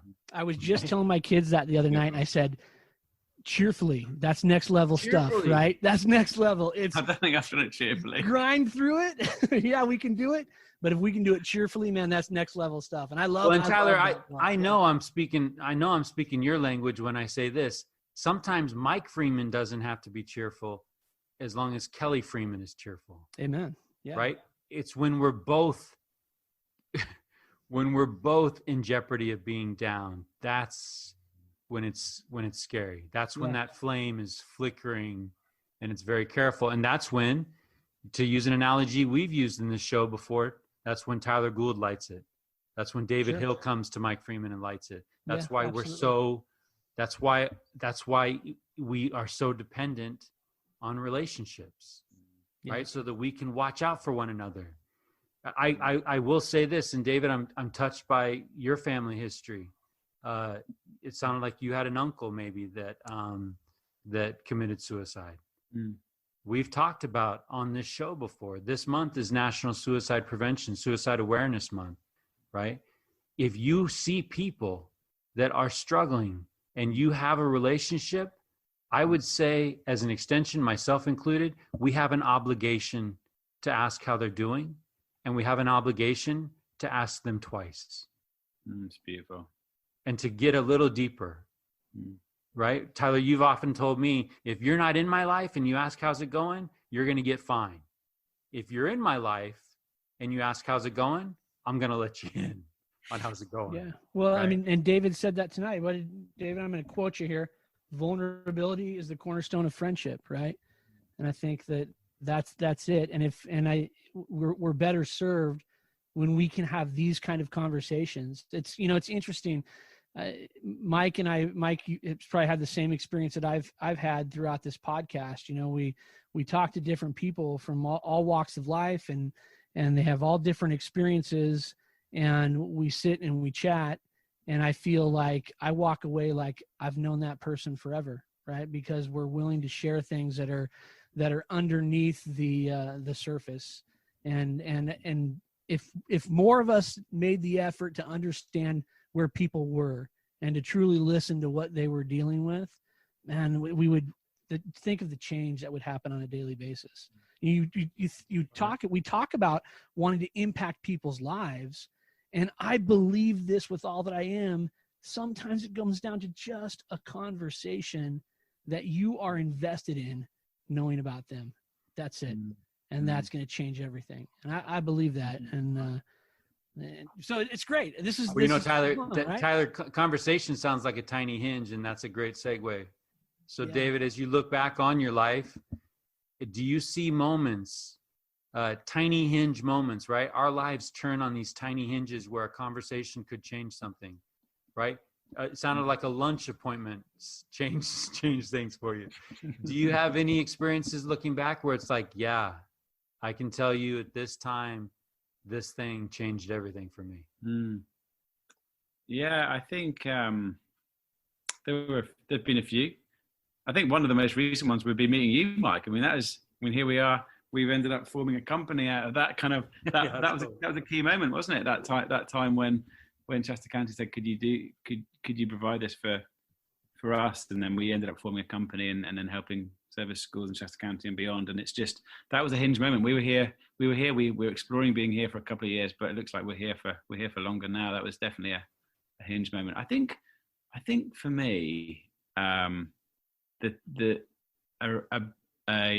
wasn't a one hinge moment, but when Jules when we moved from London to Manchester and we kind of we didn't lose a support network. We had lots of great friends in Manchester. It's just we didn't love the city, but there were loads of great people there, and we had 2 young kids, and I was suddenly very busy with work, and Jules just really found that she didn't have the capacity to cope with what was happening, and that was a hinge moment where I would start that whole season would start with codependency, with me going, don't worry, I've got enough sunshine for the both of us. I can fix this. Can I ask this question may be too personal, but did you see it or did she let you in? Oh yeah, and Jules is like really noisy. So she'll everyone knows what she's an atmosphere changer, which is great and terrible. everyone okay. So it was there for you to see. Yeah. Okay. Very much. Because I think a lot of us struggle, and we don't let the people nearest and dearest to us. We don't let them in. So right? True. Until we get to a point where it's like, I'm breaking. Yeah. Mm-hmm. Yeah. And that would be, I mean, I'd be more internal for sure. But I think that's, so that would be, that's just a journey of, I can help fix it, to empathy fatigue. I need to kind of keep distance to, I was like, how do I know when it's right to say to work, hey, I just need to go back home for a bit? And when it's right to say to Jules, hey, I just need to stay at work for a bit? Well, how do I know? Who's going to tell me? There was no one to tell me. That's a tricky balance. And it was, and that was a journey away from codependency. I mean, I think so often we have levels of codependency in relationships where we think we can carry so much problems for them, but at the same time, just a journey towards a healthy relationship for both of us, to be truly loving, truly caring, truly present, and yet at the same time, how can I be helping you with what only you can carry? And so that was a massive, long 4 years, very, very, very painful journey. And even just as you were talking, Tyler, just before about vulnerability, I just remember I was reminded of a key moment where, there'd been, I was like, we're going to get through this. It's going to be okay. And I'd keep bringing hope. And I remember about a year and a half in, just crying, just thinking, I don't know. For the first time, I just couldn't see, are we going to make it through? And then suddenly Jules was like, we're going to make it through. And she suddenly became the strong one in that moment. I was just reminded of that moment of, so that was such a key moment. So I think that was a hinge moment on which Heartsmart, that's where Heartsmart was really built, because that was what is it that kids need? Not everyone has this internal framework and capacity to be able to handle stuff. And that stuff's only built through relationships, because we can only understand that we're valuable when someone that we love or trust in our life says you're valuable. That's how we know. We know that we're worthy when someone tells us we're worthy. And so how do we help do that? So it all came from that really struggle. But that for me was the key hinge moment, because I don't know if you guys have ever done the Enneagram, or if you're familiar with that or anything like that kind of personality test. But I'm a 3 on the Enneagram, which means I'm pretty driven. I want to get somewhere fast and quick. And I was always, in all those different jobs I was doing before, I was slightly frustrated, and I liked them, but I was frustrated knowing that I hadn't quite arrived, whatever that meant, to arrive at anything. But the struggle and pain of that hinge season in our family life of I couldn't shelter my kids from everything that I would have loved. I would love them not to have seen their mum in tears at the breakfast table. I'd love them not to have seen some of those things, and just realizing my powerlessness, and yet at the same time my powerfulness. And so just that kind of realization was a key time, I think, for the whole life. And that's really where a lot of character work happened for me, and Heartsmart was really born in that time. So that was probably, I don't know, there's probably a few more Hinge members too. Well, I appreciate you sharing that. My question is, we often struggle in conversations remembering. And so when you are here on this high ground with your wife and your family, how do you remember that low ground? Wow, what a great question. I try not to. That's such a great question. I think I play the piano most nights, but like badly. No one wants to hear it apart from me. And I think God maybe, but I have a little kind of worship, and they're tender moments for me. And sometimes it's hard to articulate, but sometimes just suddenly, I'm just suddenly reminded of my life. You suddenly get wow, the goodness of God, or gosh, look where we've come to. And you get those kind of realization moments that you just forget about. Or it might be when you're driving along in the car and the music's playing or something. But for me, it's usually at the piano. That's a tender place. I like that. We talk a lot about that on this show, the importance of remembering. We remember the experiences that we've had that have impacted us positively, right? Where change has come because we've been impacted that way. But I think remembering the experiences that we've gone through that are rough are equally as important, right? It reminds us of our ability to overcome, to persevere, to endure, and to find the blessing at the end of that challenge. And wow. It's not easy. It's like you said, I'm with you most of the time, David, where I'm like, I'd prefer to forget that and pretend like that didn't happen. But when we do remember, it has that ability to propel us forward as well. That, hey, with the help of a power bigger than me, I was able to overcome, and I'm better for it because of it. And I think those are great lessons to be reminded of. That's so good. Thank you. It's good to hear that. It's good to be reminded of that. I think someone Facebooked me the other day going, wow, your life looks amazing. It's all just amazing. It all just looks fantastic. And I was like, well, wow, the sun looks lovely from a distance, doesn't it? But up close, it's a ball of fire. And so I love that. I think it's important to remember, not just for ourselves, but also so other people can have access to. We're all called to greatness, and if at any point we ever achieve greatness, it's important that people can recognize it was fought for, and there's vulnerable spots in me and in our history too. And I don't know, it's important, isn't it? Yeah. So thanks for that reminder. Well, I don't want to give the illusion to anybody listening that things are overcome and done with. Right? I mean, a lot of the things that we struggle with, we have them in our lives in varying degrees. Right. Sometimes it's a 4-alarm fire, and sometimes it isn't. But and some of the things we are able to overcome and be done with. But I think it's just that constant state of giving credit, right, and making sure that we acknowledge God's hand in our deliverance, or God's hand in the strength to be able to endure. Sometimes we're delivered, sometimes we endure. And I think that so my question, I guess, Dave, is everybody deals. How does Dave Hill deal? How do you deal with things? Right. I think I worship on the piano. That's definitely that was one of the things that drew us to the church here. It wasn't just the podcast, it was the worship. The songs that come out from this little town in Reading is quite extraordinary, and definitely make you strong. And the treadmill. I often find that I'm there. I'm currently trying to run 10 miles a week. Not fast. It's not at all impressive. And it's just shambolic. But just that kind of sweat of often the first mile's pain, the second mile pain, third mile. Oh, I feel like I could do another mile, although I don't want to, but my legs are hurting, but I could do another mile. And it does something that just changes the atmosphere. It shifts something.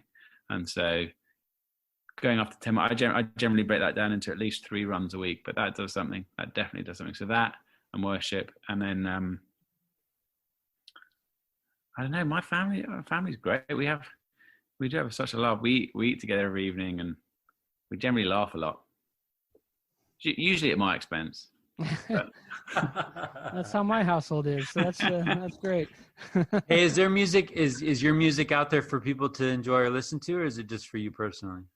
I think I Do you have just anything don't out know. there? I think my mum might listen to it, but I don't think anyone else would. I think no, it's not. It's not out there. In my funny thing, I was just thinking this week.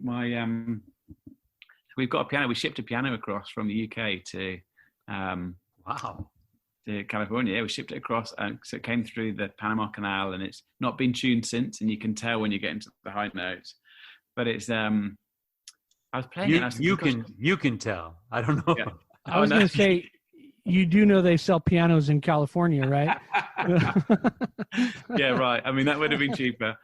But here's the thing. I realized. So when I was 20, I left the 22. I left the theatre company. I moved down to London, and I stayed with my my uncle, a different uncle from what we talked about already. And he had a house he wasn't really living in that much. He was there maybe 1 night, 2 nights a week. But he had a piano in there that used to belong to my grandparents. I remember as a kid playing it. And that was the time when I used to write lots of songs. And I wrote loads of songs on the piano. And I just had so much, you got so much more time in your 20s, haven't you? And it was just last night. Just this week, a couple of nights ago, I was playing the piano. And I thought, it's amazing that I've got this piano. Because that piano ended up at my parents' house. And then I ended up taking it. So there we go. That's very cool. Very cool. Yeah. Yeah. Well, David, what gives you hope these days? I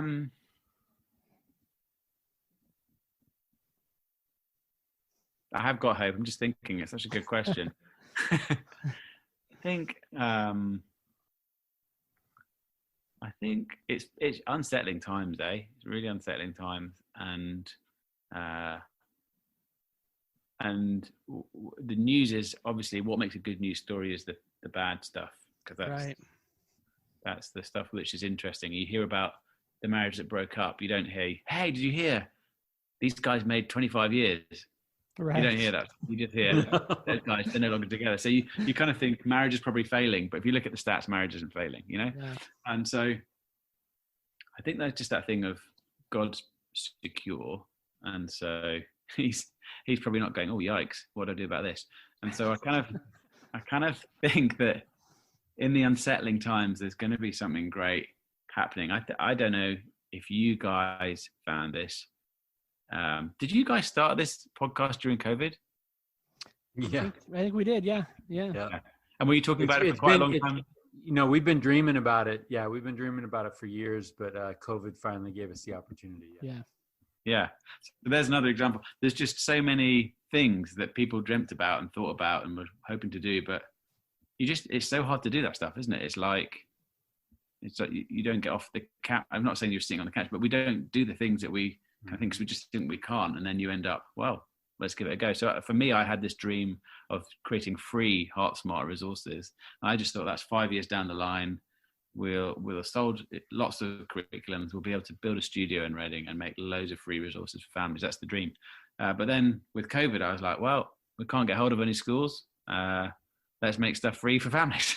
And so we just ended up doing the thing which was a dream, and we found a way of doing it, funnily enough, without much budget. And that stuff happens, doesn't it? And so I think in the unsettling times, I'm just convinced that lots of good things. I've seen lots of amazing things, people taking braver steps because of COVID, because of the hard things. So I think I find hope from that. I think when you hang out with kids, you can't but hope, can you? They're so life affirming. The way they see the world is just incredible.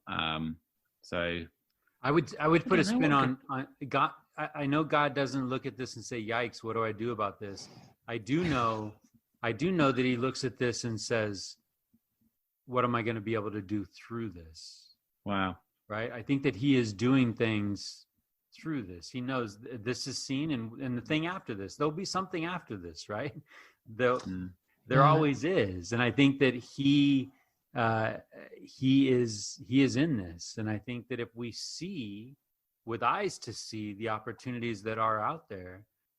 This is giving us opportunities to make changes. And the question will just be, after this is gone, will we hold on to those lessons? Will we hold on to those changes? It's funny. I was talking to my children the other night. You know, we were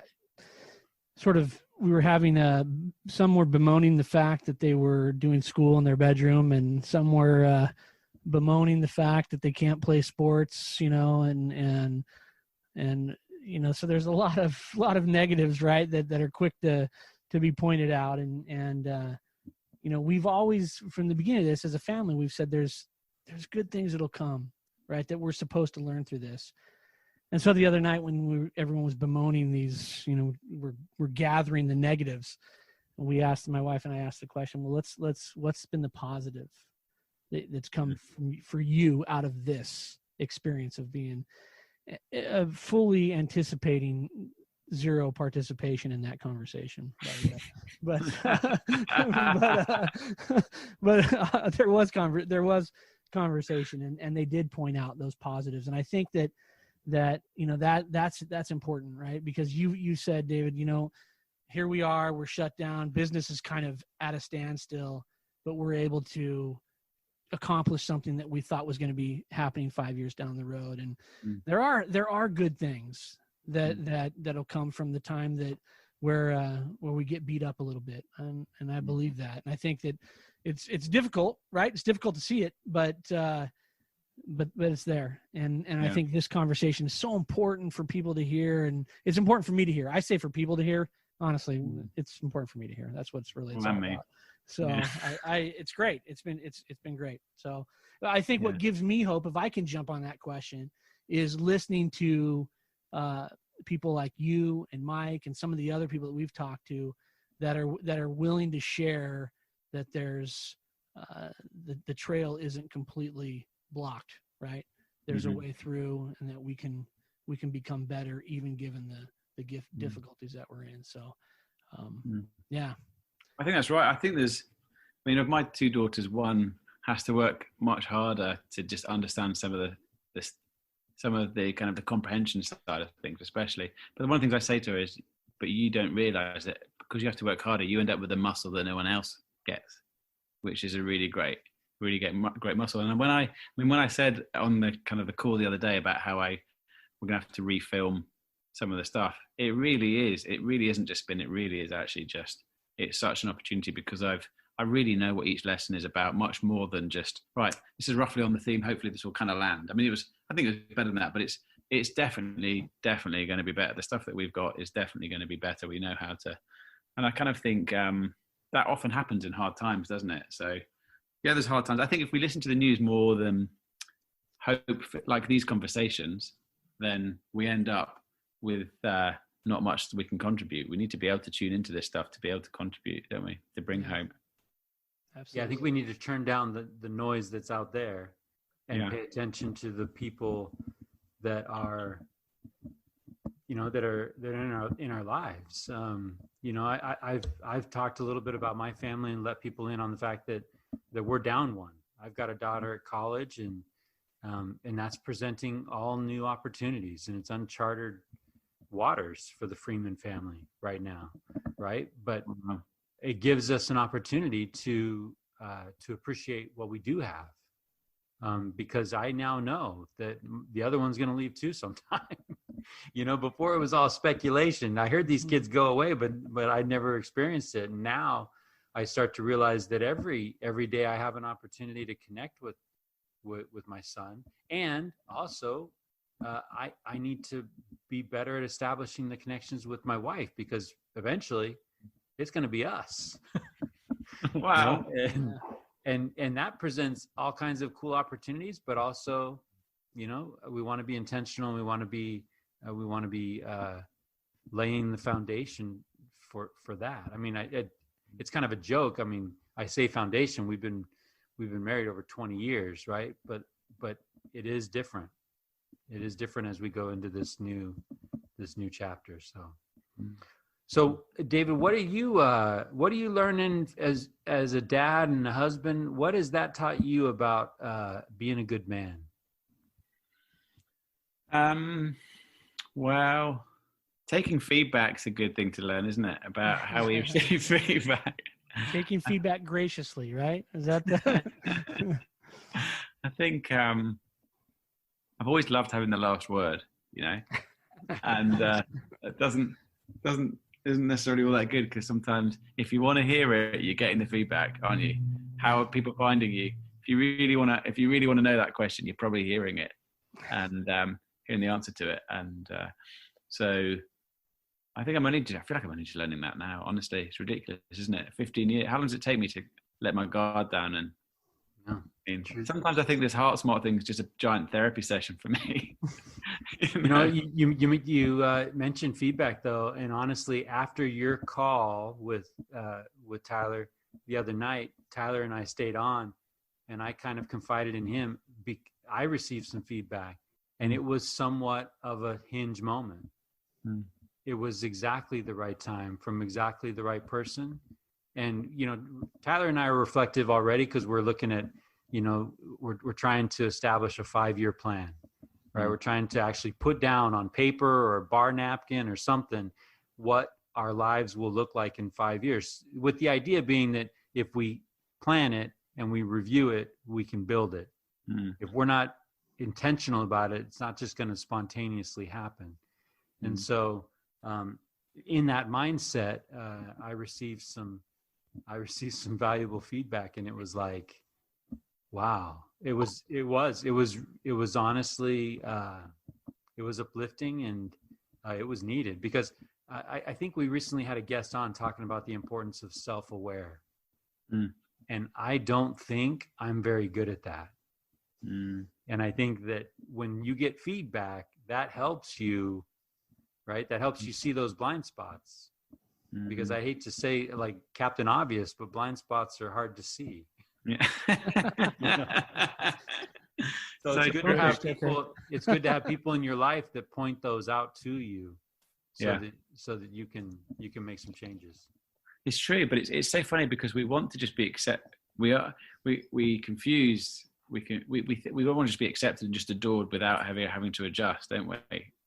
But deep down, we don't really want that. But we just kind of want to be, that's called a fixed mindset. That's the opposite of a growth mindset. And so it's just that thing of kind of receiving it. I think my friend, the guy who I had Sunday lunch with that time, he used to say, no one's got it all together, but all together we've got it. And it's such a kind of a simple phrase, but it is, and a bit cheesy, but it's just so good, isn't it, to kind of recognize, gosh, we really do need feedback. I think we live in a cancel culture a little bit, don't we? Oh, I don't like this, I'll unfollow that. I don't like this, I'll unfollow that. And underneath that is the belief that we should only gather with people that we agree with. Where did that come from? Yeah. It's not good, because that's not family, is it? Because family, I don't know about you, but we don't all agree in our family. Yeah. And trying to choose a movie, it's tricky. No, you hit a nail right on the head. Today, walls are being built up, and people can control the media voices that come into their life, the input, right? You can actually customize where you get your information and what information you get. And I think that it seems counterintuitive, but the answer to a lot of our problems is to talk to people that are different. Yeah, right.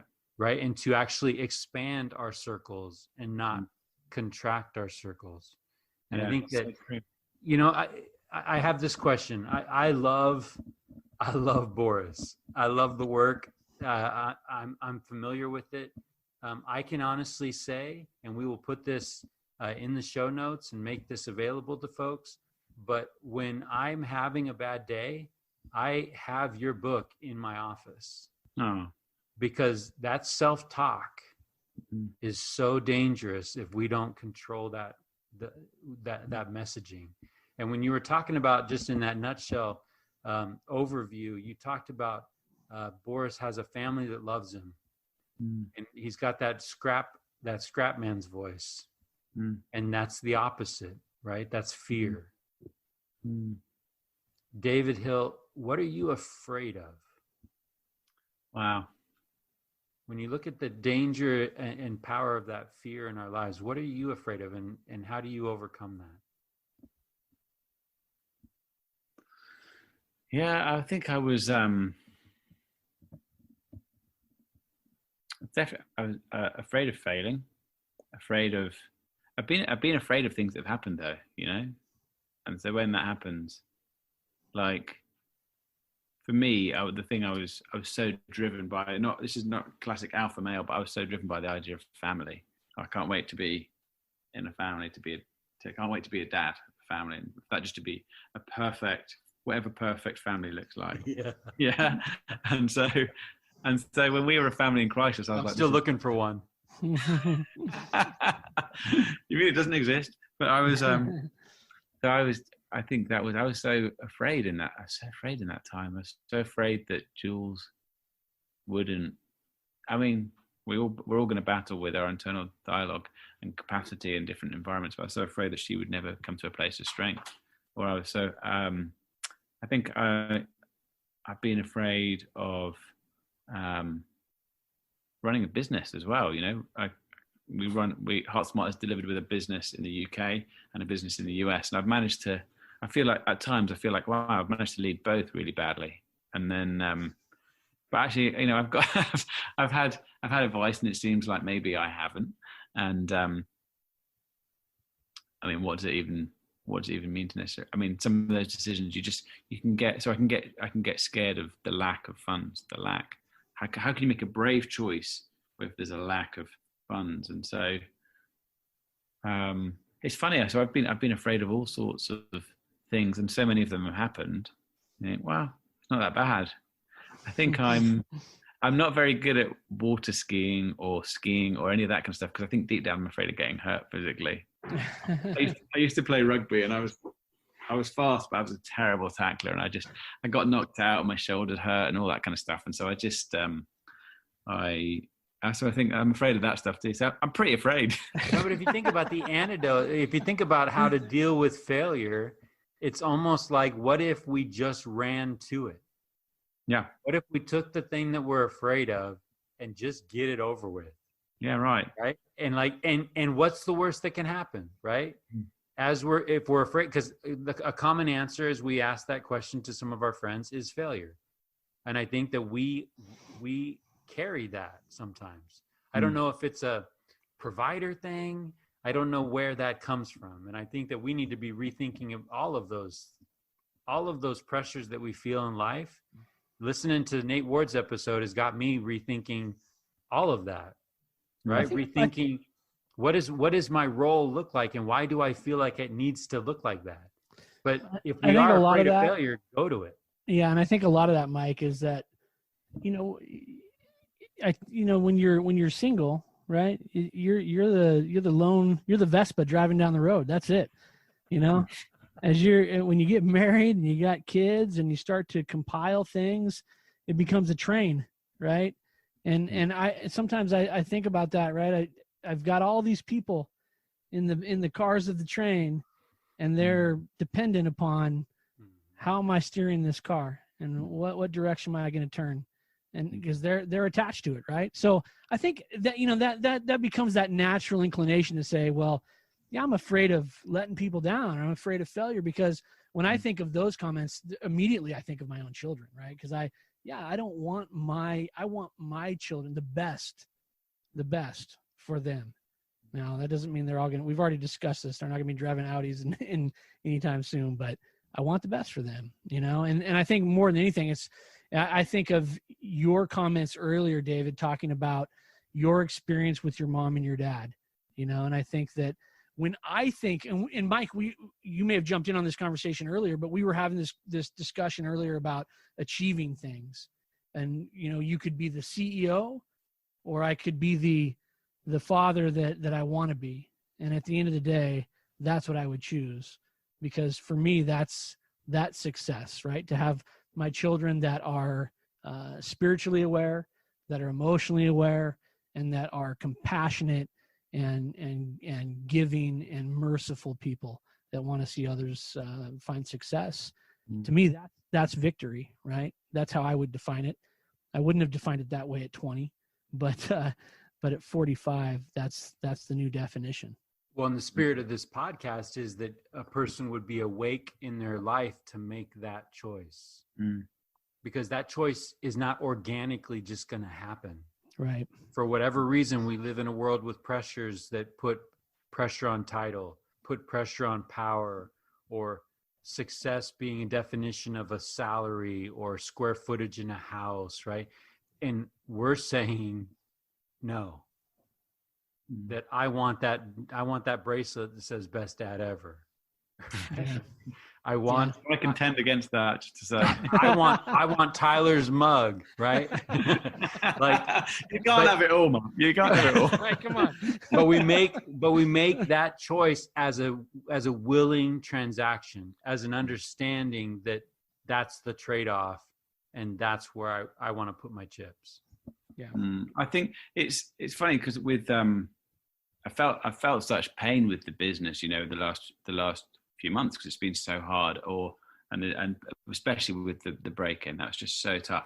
And but you kind of get into work and you get into your groove and you go, okay, it's okay, I can see a way through, we're working towards something that's good. But it's just, you can feel that pain, and then returning home and feeling that, I have another part of my life that I feel really great about.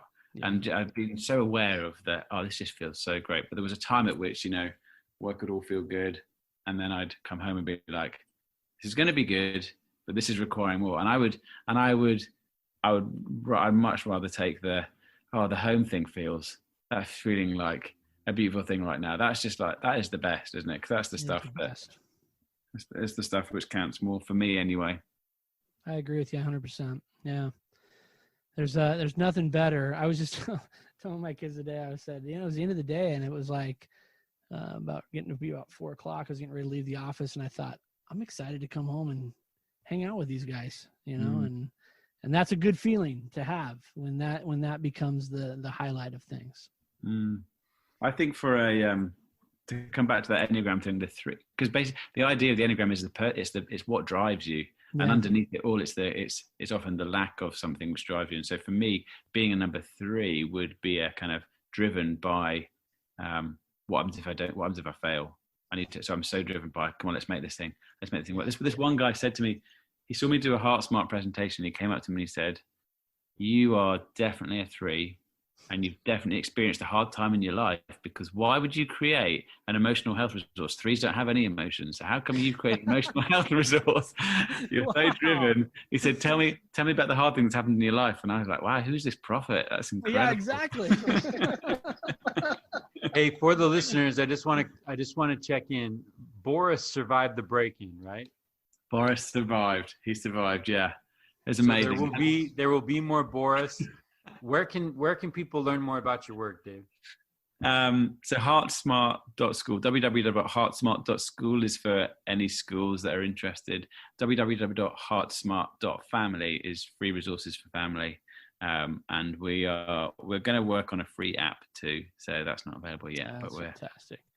Yeah. Well, we're going to make sure that we have that information available for all our listeners in the show notes. And I, it's been fun spending time with you tonight, David. I think that just hearing your journey has been meaningful for me, but I think it's going to be meaningful for a lot of people to listen to this. And as you know, the name of the show is The Richest Men in Town, and we end all of our shows by asking our guests the same question: well, what does it mean to you, David, to be considered the richest man in town? Well, there's a lot of money in the bank, isn't it? Is that not the? My wife might argue that point. Yeah, that's the idea, right? That's what right, we're all. Yeah, that's what the show's all about. If you haven't picked up on it, yeah. When are we getting onto the stocks and shares thing? Because I haven't talked about that yet. Well, it's where your heart is, there your treasure is, eh? And I think my heart is for my heart. My heart it breaks for kids really. So if I impact kids' lives, and when we came to Reading, we looked around lots of different houses, and we went to a house and a kid was there who was not in a safe house, and so I could still see that kid right now, And so to be the richest man on earth would be to be able to impact kids like that, so that they would know that they're loved, that they're they're loved by God, that they're important, that they're valuable, that they might also be able to teach their kids that they're also loved. So to leave that kind of legacy behind would be it for me. Fantastic. I think it's that thought obviously has manifested itself throughout our conversation, and I'm just I've loved it. I've loved talking to you tonight. I think I've laughed just as much as I've been touched tonight, and I appreciate all the words that you've shared, and I appreciate, David, what you're doing with Heartsmart and for your community in Reading and for just children in general all over. It's important, and we want to support you as much as we can. So thank you for doing that. Hey, Dave, Dave and Tyler, can I just come in with some sobering statistics? Okay. Each day in America, 5 children are killed by abuse or neglect. This is each day. 5 children or teens commit suicide. 5 children or teens commit suicide. 8 children or teens are killed by firearms. 32 children or teens die from accidents. 80 babies die before their first birthdays. 186 children each day in America are arrested for violent offenses. 368 children are arrested for drug offenses. Each day in America, 949 babies are born at low birth weight in America. Each day in America, 1,204 babies are born to teen mothers. 2,058 children are confirmed as abused or neglected each day.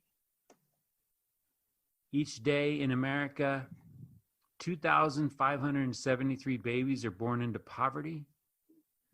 Each day in America, 3,312 high school students drop out.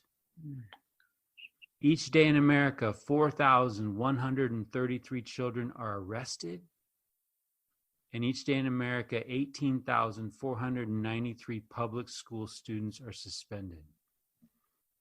So my hat's off to you, Dave Hill, for the work that you're doing, going upstream to work with children, because children grow into adults. And if we can do the work that you're doing, if we can support it in any way, if we can care for the children in our lives, starting in our homes and working out, right? A man filled with God is not content with blessing his own home, but will travel the world. Dave Hill, I'm so grateful for your travels. I'm grateful for you leaving the UK and for you landing here in Reading. There are no accidents, right? There are no accidents. And as we look back in our lives, we can understand that where we go with God, and God has a work for us to do where we are. So thank you. Thank you for the work. Thank you for your time tonight. And man, if we can partner with you in any way, we are on board. All right.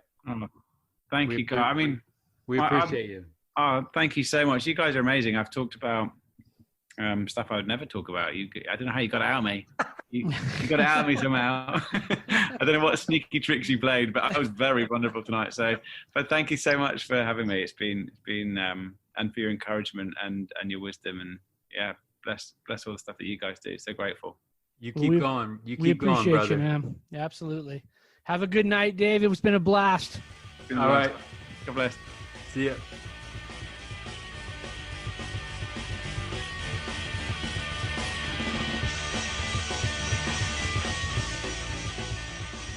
Good idea, Ernie. A toast to my big brother George, the richest man in town.